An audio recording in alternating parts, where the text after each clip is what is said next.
이때 최명길은 사형수들을 투감하는 독방에 갇혔는데 최명길의 옆방에는 김상헌이 있었다.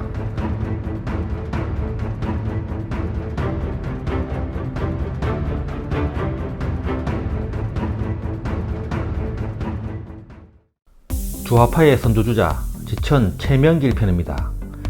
1586년 선조 때 태어나서 1647년 인조 때까지 61세를 살았다. 최명길은 의정부 영의정에 추준된 최기남의 5남 중 셋째 아들로 태어났다. 최명길은 어려서부터 아버지 최기남에게 학문을 배우다가 윤두수, 이항복, 신음 등 다양한 스승에게서 학문을 배우게 되며 이로 인해 최명길은 한 가지 생각만이 정답은 아니며 사람은 저마다 생각이 다를 수 있음을 인정하였다. 그는 성리학을 공부하였으나 성리학만이 진리라 생각하지 않고 양명학을 공부하기도 했다. 양명학을 독학하면서 주자학적 명목론이 조선 사회의 모순을 해결할 수 없다는 것을 깨닫고 양명학에서 새로운 사상적 활로를 찾았다. 그의 이러한 학문 태도는 훗날 병자호란 때 남한산성에서 많은 사람들이 주자학적 명목론에 사로잡혀 항전을 주장했을 때 현실을 직시하고 자신의 주관에 입각해서 과감히 화평론을 주장하게 된 바탕이 된다. 19세인 1605년 생원시에 장원하고 진사시, 문과에도 모두 급제하여 조선시대 유일하게 한 해에 생원시, 진사시, 문과에 급제한 유일한 인물이 된다. 그의 근지 승문원을 거쳐 성균관 전적이 되었다. 28세인 1614년 병조 자랑으로 있을 때 명나라 사신 일행과 접촉 금지 원칙을 어겼다는 이유와 폐모론 논의를 발설했다는 이유로 탄핵을 받고 관직을 삭탈당했다. 이후 가평으로 내려가 조익, 김육, 장류, 이시백 등과 고유하며 학문에 힘썼다. 그러나 같은 해에 바로 복권되었다. 31세인 1617년 인목 대비 폐모론이 조정에서 일어나자 이에 반대하여 관직을 사퇴했다. 다음에 북인의 주도로 인목 대비가 서궁에 유폐되자 광해군의 정책을 난정으로 규정한다. 33세인 1619년 부친상을 당해 조정에 나가지 않고 있었는데 광해군이 인목 대비를 서궁에 유폐하고 정치가 날로 어지러워지자 형 최내기를 비롯하여 김유, 이기 등과 반정개혁을 세운다. 37세인 1623년 4월 인조 반정이 일어나 그 공으로 참의에다 1등 공신이 되고 완성군에 표봉되었다. 그는 반정 공신 중 가장 똑똑하다는 평을 받는 인물이었으며 반정 성공 직후 2조 자랑, 2조 정랑, 2조 참판으로 고속 승진하였고 이후 홍분관 부제약, 사헌부 대사원 등을 거쳤다. 그는 거사를 일으키기 전 스스로 점을 쳐보고 군대를 출동할 날짜를 정하였다고 한다. 반정군은 그가 택한 날짜 새벽에 한 성부 주변에 군사를 숨겨두었다가 궁궐에 방어하고 거사를 단행하여 성공하였다. 반정의 상당수 계획은 비상한 두뇌를 가진 그의 머리에서 나왔다고 한다.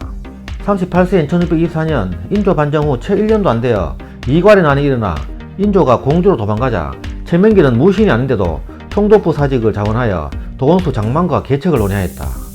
최명길은 그와 협의하여 계책을 세우고 투항을 독려하는 등 안현 전투를 승리로 이끌므로써 반란 진압에 결정적인 계기를 마련하였다.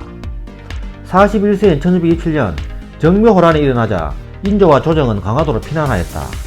강화도의 허술한 수비와 성곽으로 인한 위험 속에서도 조정에서는 광화론이 제기되지 않았다.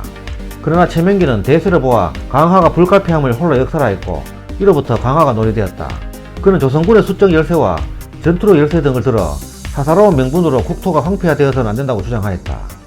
강화 전 인조를 만나겠다고 찾아온 후금의 장수의 태도를 문제삼아 조정 신하들이 반대했으나 최명길은 홀로 후금의 장수를 만날 것을 인조에게 건의하여 이를 성사시켰다. 화의가 성립되어 후금이 물러난 뒤에도 최명길은 많은 비난을 받았으며 사헌부와 사관원에서 그가 강화를 주장했다는 이유로 유배할 것을 청하였으나 인조는 이를 거절하였다. 당시 조선은 성리학적 명분을 중요시해 오랑캐인 후금에 항복할 수 없다는 입장이 대부분이었다. 그러나 최명길은 현실을 인정하고 실리적으로 대처하였으며 그가 화의론, 협상을 주장하자 매국노로 몰릴 것을 염려하는 문인들이 그를 찾아와 염려하였지만 그는 소신을 굽히지 않았다. 46세인 1632년 예조 판서가 되고 이후 이조 판서, 예문관 대제약, 홍문관 대제약 등을 역임하였다. 49세인 1645년 호조 판서로 임명되었으며 이듬해 병조 판서로 되었으나 병 때문에 항성부윤으로 나갔다. 그는 여러 관직을 거치며 이괄의 난과 정묘호란의 극복의 공으로 인조의 신뢰를 얻는다. 50세인 1646년 5월 홍타이지가 국명을 청으로 바꾸고 스스로 황제로 칭한 후 조선에 사신을 파견하였다. 그러나 명나라에 황제가 있는데 분수 넘치게 황제를 칭한다며 조정에서는 이를 배척하였다. 최명길은 일단 들어주자 하였으나 조정에서는 반대하였고 청나라 사신은 노하여 곧바로 가버렸다. 청나라 사신이 돌아가자 최명길은 이 일로 전쟁이 벌어질 수 있다며 심중치 못하였다고 지적하였다. 그는 전쟁의 비밀을 제공했으며 압록강이 얼면 큰 화가 닥칠 것이니 수비의 대처를 광고하고 사신을 보내어 청나라의 사정을 엿볼 것을 주장하였다. 이에 조정의 신하들은 그를 매국노, 주화론자 등으로 몰고 갔고 이어 대간과 사원부의 관료들이 번갈아가며 탄핵하였다. 그러나 그는 악의적인 비난에도 굴하지 않고 더욱더 극렬하게 말하면서 자기의 주장을 굽히지 않았다. 결국 그해 11월 청나라 홍타해지는 친위 군대를 거느리고 병자호란을 일으킨다. 전황을 듣고 인조가 강화도로 피난 가려고 숭례문에 이르자 청나라 기병이 이미 길을 막아버렸다. 이에 인조가 여러 신하들을 불러 계책을 묻자 최명길은 자청하여 청나라 군사들을 상대하여 시간을 벌겠다고 하였다. 인조가 이를 윤호하고 군사 20명을 떼어주었는데 숭례문을 나서자마자 병사들은 모두 뿔뿔이 흩어져 버렸다. 결국 최명길은 병력 맹명과 함께 한성부의 입구까지 당도한 청나라 성봉군 장국수를 만나 아무런 전쟁 선포가 없었는데도 함부로 군대를 동원했다며 꾸짖으니 청나라 장군은 그에게 강화와 전쟁 두 가지 중 하나를 결정하라고 요청하였다. 이에 최명길이 일부러 답을 하지 않고 말을 돌리며 시간을 끌다가 그날 저녁이 되어서 도성으로 돌아와 청나라 장수의 하의와 전쟁 중에 택하라는 말을 보고하였다. 그 다음 날에도 시간을 끌다가 저녁 무렵에도 답을 주지 않자 청나라 장수는 그가 자기들을 기만하였다고 해치려고 하였으나 부관들의 만류로 극적으로 목숨을 구하였다. 그가 시간을 끄는 사이 인조 일행은 남한상성으로 피신하였다. 최명길은 이해 겨울 다시 이조판사가 되었는데 인조를 따라 남한상성으로 들어간다. 이때 강경등해한다는 김상은, 홍익환 등의 척화론에 맞서 최명길은 명분보다 현실적 정세를 감안하자며 현황으로는 확전은 불가능하다며 주화론을 폈다. 그는 주전론 일색인 조정 대신들 속에서 계속 주화론으로 일관하였다. 그는 청나라의 첩자 혹은 뇌물 매수의 얼굴을 받는 가운데서도 굴하지 않았다. 정세가 점점 불리하게 되자 화해론을 쫓는 자가 많아져 드디어 1646년 12월 말 최명길은 자신의 모든 책임을 감수하겠다고 선언하고 화해교섭을 주관한다. 인조는 그의 의견을 수용하여 항복을 결정하고 최명길에게 직접 항복문서를 작성하게 했다. 이때 그가 작성한 항복문서를 주전원자인 김상은이 울면서 찢어버리자 그는 이를 주워 모으며 조정에서는 문서를 찢는 신하도 필요하고 나처럼 붙이는 신하도 있어야 한다 라고 했다고 한다. 그럼에도 그는 김상은, 송시열 등의 생각이 자신과 다르지만 그들의 생각도 애국심에 의한 것임을 인정한다. 또한 김상은과의 개인적인 알력은 심량의 영생활 중 풀게 된다. 이듬해 1647년 1월 결국 인조가 직접 산전도로 나아가 삼배구 고두레로 청태종에게 항복하였다. 최명길은 난중의 일처리로 인조의 깊은 신을 받아 3개월 후 의정부 우의정에 특별 승진되었고 그해 가을에 자의정이 되었다. 자의정이 된 직후 청나라 심양의 사헌사로 가서 조선인 포로의 석방과 송환, 척화신의 송환을 교섭, 성사시키고 조선인 포로들을 돈을 주고 800여 명을 데리고 이듬해 초 귀국했다. 귀국 후 영의정에 오른다. 영의정에 올라 대청, 대명 외교의 복잡한 문제에 대처하고 개혁을 추진하면서 국정을 주도하였다. 이후 그는 청나라에 끌려간 포로들을 한 사람이라도 남겨두어서는 안되고 모두 데려와야 된다고 주장하며 동포들의 송환에 주도적인 역할을 하였다.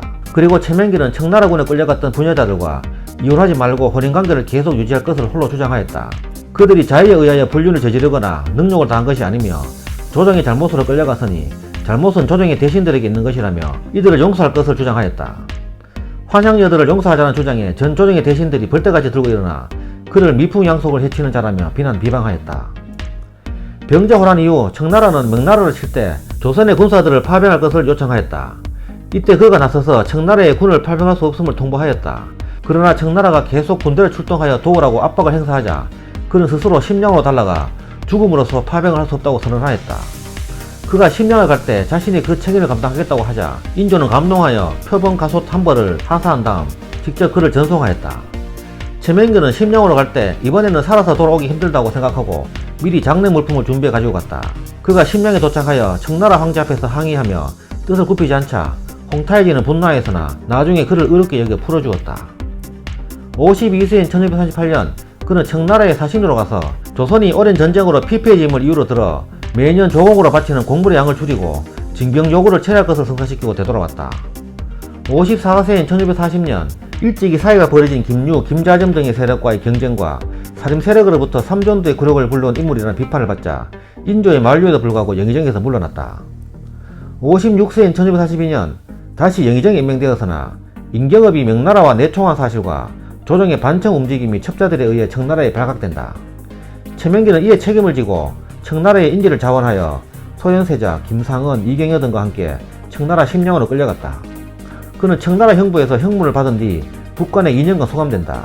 이때 최명길은 사형수들을 투감하는 독방에 갇혔는데 최명길의 옆방에는 김상헌이 있었다.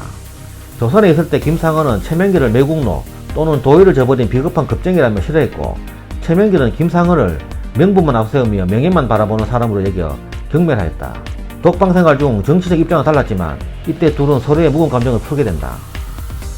59세인 1945년 소현세자 일행과 함께 풀려나 귀국하였고, 이후 국가의 원로로서 정사에 참여하였다. 귀국 2달 만에 소현세자가 급사하자 인조는 장례를 3년상이 아닌 7일장으로 치른다. 최명길은 이를 잘못된 것이라며 비판하였고, 이듬해 인조가 소현세자빈 강씨를 처형하려 하자 어린 왕손들을 위해서라도 그녀를 용서해 줄 것을 주장하였으나 받아들여지지 않았다. 최명길은 1647년 5월 오랜 병환으로 세상을 떠났다.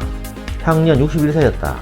그가 죽자 인조는 크게 통곡하고 3일간 조회를 중지하고 5일간 고기 반찬을 먹지 않았고, 관례보다 더 후하게 장례를 하였으며 3년상이 끝날 때까지 녹봉을 지급하도록 명하였다.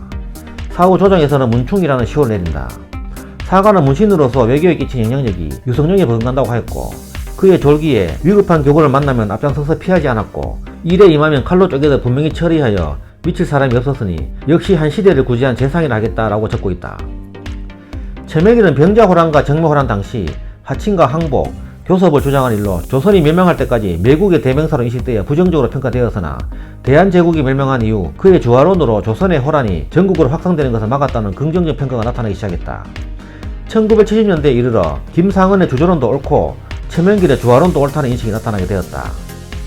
최명길은 본처 장씨 부인이 아들이 없어서 조카 최후랑을 양자로 들였다가 뒤늦게 재혼한 부인 양천허씨에게 친자 최우상을 얻었으나, 그는 의리를 지켜 조카를 양자로 삼은 것을 취소하지 않고 그대로 후사로 삼도록 하였다.